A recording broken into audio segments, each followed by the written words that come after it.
Radio Berkshire.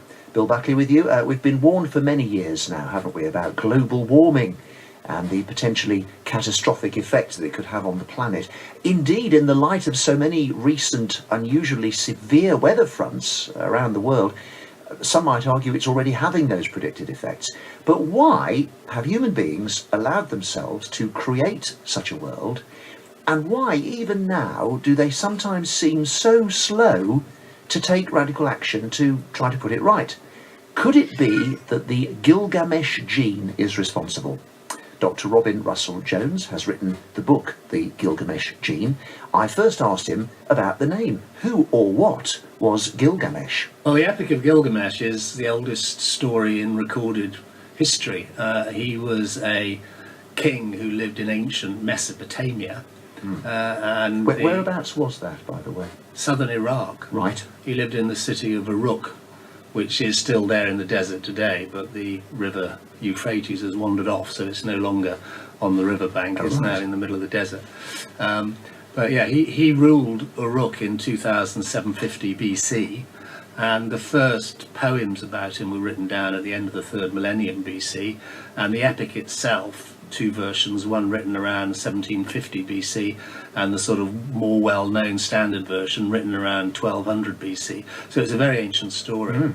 And within the epic is the complete story of the flood and Noah, though in the epic he's called Upishtim, not Noah. So it's a very ancient tale, well known to the people who study Mesopotamian history. And the point is that the world got messed up because of his vainglorious attitude. Well, that's exactly right. Right. So he What did he do? He wanted to build palaces, and he wanted to use cedar wood for the doors and the roofs and so on. And he ran out of wood, so he wanted to take more wood from further up north in probably sort of just over the Turkish border. And the sort of local city elders were aghast that he was going to do this, because the cedar forests were guarded by a mythical creature called Humbaba, and he'd been ordained by the gods to protect the cedar forest. So Gilgamesh goes off with his friend Enkidu, and they slay Humbaba. They cut off his head, they cut down the cedar trees, they make a huge raft, and they float down the Euphrates with the head of Humbaba on the front of the raft. So this is he was like the first imperialist, he was the first trophy hunter, yes. He was the first man to really defy the gods by killing their guardian. Right. And was this story written as a warning to us, just exactly what you're warning us about now, or is it just that it happens to be a useful metaphor for you in warning us? It's more of a metaphor for me. Right. A lot of people who write about the Epic of Gilgamesh concentrate on his subsequent life, where he goes off in search of immortality, which he actually fails to find, and then he comes back to Uruk, and then he restores the temples and realizes the error of his ways. Ah, right. But that bit hasn't affected human culture. The bit that has affected human culture is the idea that you can go up and destroy nature and use it for your own ends, and that there is no consequence as a result. And basically you're saying that this isn't an isolated example. This kind of self-destructive behaviour is a continuing theme in human nature. So what are some of the recent or current events that you compare in the book to the actions of Gilgamesh? Well, you have to remember that this Epic of Gilgamesh was written 1,000 years before the Bible was written down. And if you look in the book of Genesis, the assumption is that man has dominion over all the fowls of the air and the fishes of the sea and everything that creeps upon the face of the earth. So this is God giving man dominion over nature.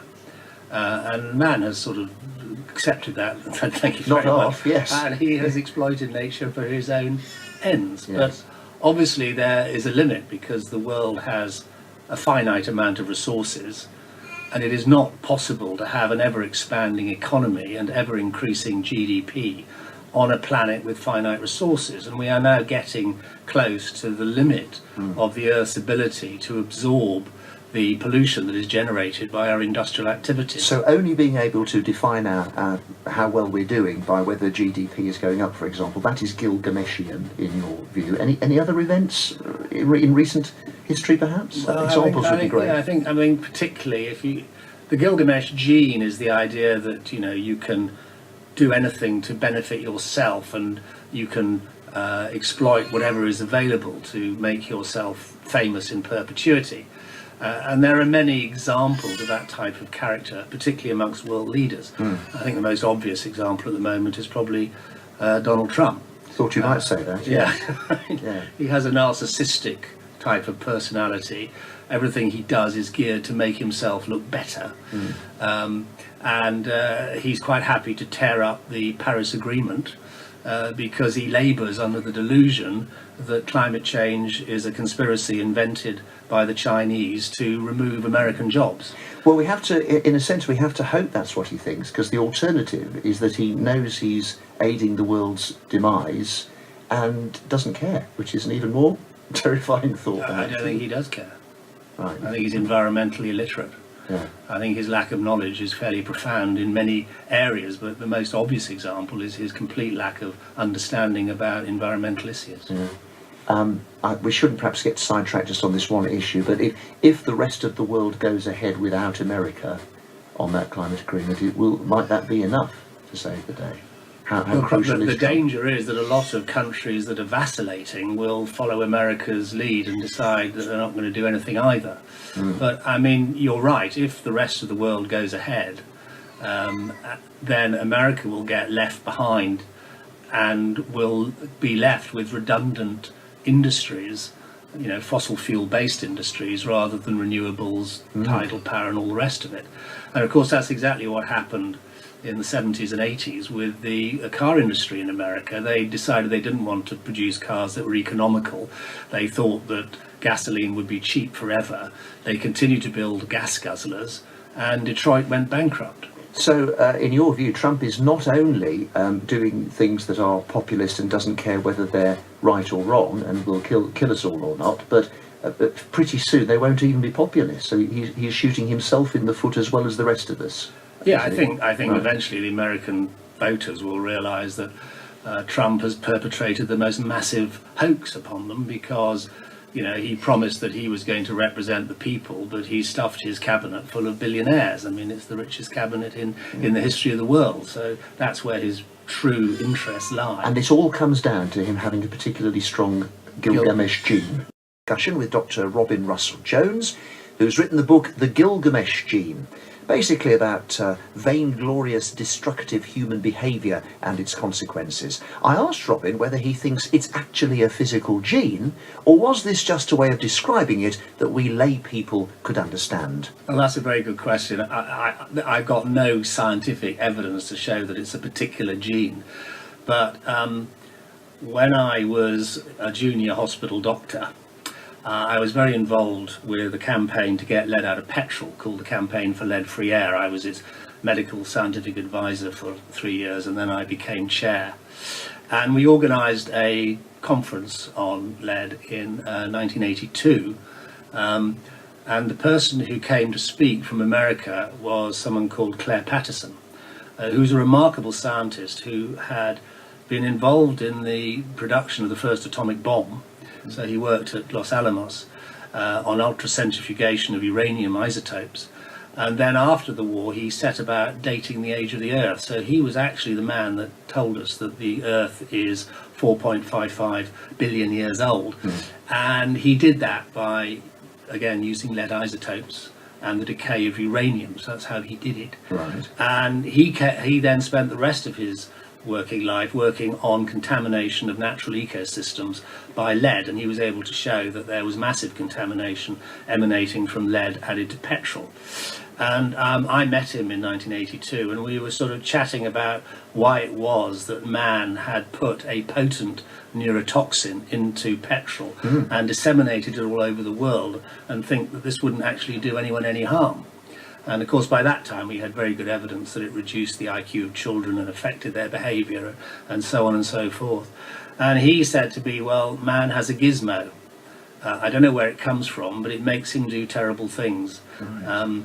And that remark I sort of always remembered, And that gizmo is the Gilgamesh Gene. Got it. Okay. Tell me about your research into it then. Okay, there was your starting point, and of course you've made films and you've written quite a lot before about this subject generally. But once you decided to hone in on this, how did you take it from there? Well, I wanted to write a book about the environment, particularly about the urgency of the situation as regards climate change, because we are running out of time quite quickly. The latest estimates say that our carbon budget, if we want to stay below 1.5 degrees centigrade of warming, our carbon budget is about 140 billion tonnes of carbon. Well, we're emitting 10 billion a year. So that means we've only got 14 years left. And if we don't start doing things fairly soon, we may soon get to the point where climate change becomes irreversible, and whatever we do will not make any difference. Right. So how did you then research it to end up with this book? So then I wanted to write about a book about climate change and the environment, because it seems to me such an important subject, and if we don't start taking it seriously soon, then it'll be too late. So I didn't want to write a book that said climate change or heating the planet, because there's lots already, and nobody reads them unless they agree with them. So I thought I would try and introduce the subject from a different angle. So I thought if I approached it from a historical perspective and showed how the Gilgamesh gene affects our worldview, it might help people to realise what we're actually doing and why we need to change our behaviour. I'm just wondering, is there any possibility though that you might shoot yourself in the foot with this by doing it this way, by saying it's a gene, or if it's not actually a gene, it may as well be a gene? Given that, if it is inherent in human nature, surely that means we'll never be able to rein it in, and the planet will gradually become uninhabitable, and people will might read the book and shrug and think, oh well, nothing I can do then, nothing we can do. Well, the Gilgamesh gene doesn't have to be used to create damaging effects. You can, if you possess the Gilgamesh gene, you can use it to try and change the course of history. Right. So it is not a moral choice, the Gilgamesh You can gene. be a glorious leader as opposed to a vainglorious leader, and do the right thing and still be remembered and loved if you need that. Exactly. Right. That's exactly right. Okay. And there have been such people throughout history who have had the Gilgamesh gene but used it for to leave the world a better place. Right. Why wouldn't the vainglorious ones just turn glorious instead then? They still get what they want, and clearly they haven't done a terrible wrong at the same time. You think that would be, even to somebody who's less than a perfect human being, quite an attractive proposition, wouldn't you? Well, I guess it's something to do with the way that we define the ideal person in this day and age. I mean, it's all to do with celebrity status and how wealthy you are, and it's not to do with leaving the world in a better place. So it's a question of refocusing people's aspirations and what they think is important. It is very hard to understand, isn't it, when these people, they're very unlikely to be, I don't know, not parents and grandparents and one day great-grandparents. It's such an obvious kind of chain. You would think that would override, let alone the human instinct for survival, which we talk so much about. You'd think it would all override it, wouldn't you? Well, yes, logically it would, and if you sat them down and had a long conversation about it, they'd probably admit it. But in the sort of way that they behave, if you look at Trump, and if you look at Putin, and if you look at Erdogan and Duterte, they are all sort of very macho individuals. They all have very large egos, and they all think that being a strong man is the way forward. But they are all environmentally illiterate, and that is the danger. We will talk a little bit more in just a moment. Dr. Robin Russell-Jones, our guest on the programme this afternoon, talking about his new book, The Gilgamesh Gene, BBC Radio Berkshire. And just remaining philosophical for a moment, I asked Robin if one could make the argument that if human beings are predisposed to destroy their world, then it's not only impossible to curb that sufficiently, presumably, but maybe it's morally questionable even to try to stop it. Is it not, after all, natural? Yeah, but if you, I mean, this approach that nature's there to be exploited is a view that we have adopted. I mean, it was inherent in the ancient legends from Mesopotamia, and it's an integral part of monotheistic religions. But that doesn't mean it's the only worldview that's possible. I mean, if you go and read statements that were made, for example, by Red Indians in the 19th century, who were having their land taken away by the American government. They would say things like, how can you buy our land? How can you buy the beauty of the water? How can you buy the wind in the trees? They thought that this was the most important thing in life. And they didn't understand the idea that you could come along and acquire this by using money. They didn't think money was a good exchange for their way of life. Got it. So there are other worldviews. They just have been excluded. As we were saying earlier, the Gilgamesh gene will always be there, but you can use it for good or evil. That's my hope. That's your hope, yes. Well, we'll come on to your hopes in a moment, but just before we do, are there any particular areas of pollution these days that perhaps, you think we've made great gains with, or others that we're, I don't know, falling back and not noticing that we're slipping back with, do you think? The thing that I find extraordinary is the extent to which air pollution in this country has gone without any effective political action for the last 7 years. Well, we like to think we've made a lot of progress with lead in petrol, for example, so we think we're doing all right, maybe. Yeah, we did. I mean, in the 80s, the attitude of the Conservative government to pollution was quite different than it is now. I think one of the reasons for that is that the Prime Minister in the 80s, Maggie Thatcher, had a scientific degree from Oxford University, and I think when she was presented with the data that demonstrated that lead was damaging children's health, she got it straight away, and she used to make up her own mind, and once she'd made up her mind, it used to happen. So the campaign for lead-free air, which I was involved with, I mean, we had change of government policy within 2 years of launching the campaign. Right, so we pretty much got that sorted. What is the problem now then? Well, the problem now is we've replaced leaded petrol with diesel. Right. We're working on that though, aren't we, as well? No? We're just too slow working on that. We've been in breach of the EU Air Quality Directive for nitrogen dioxide for the last 7 years. So working very slowly on that. Client Earth brought a case against the government in 2012. They had a judgment in their favour in 2015. The government was told they had to take immediate measures to reduce the levels of nitrogen dioxide, and this May they produced a position paper which everyone describes as completely inadequate. They've basically devolved all responsibility for tackling air pollution to local councils, and they made it very difficult for them to do anything effective because they have stipulated they can't introduce charging schemes unless every other measure has failed. So they basically pushed the whole thing down the road.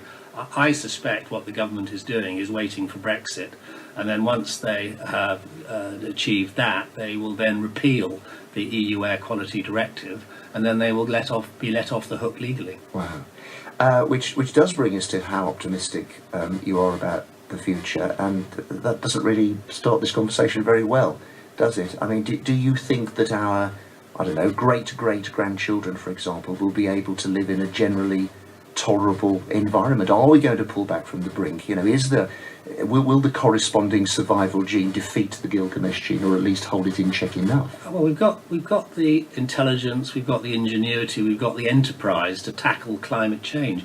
It's not difficult. We all know what needs to be done. The solutions are all there. It's lack of political will. You also have to remember that at the beginning of the Industrial Revolution, the population of the world was less than 1 billion, and now it's over 7 billion.